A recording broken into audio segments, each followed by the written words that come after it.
कारण कौन रही आज मु भारतीय आदिवासी पार्टी रे जॉइन करछि आमर ओडिशा राज्य सभापति श्रीजुक्त मुर्मू महोदय नेतृत्व में आगामी दिन में मयूरभंज 9टी विधानसभा सीट एवं करुणाकर मुर्मू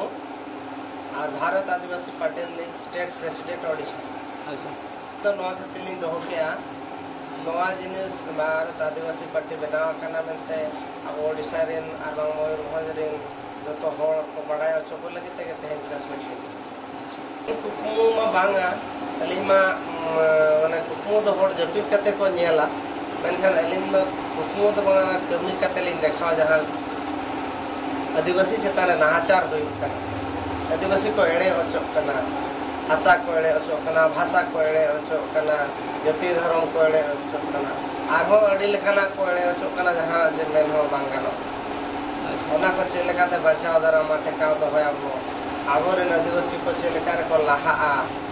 ऑल रे पढ़ाव रे चाकरी बाकरी रे रोजगार रे इंडस्ट्री रे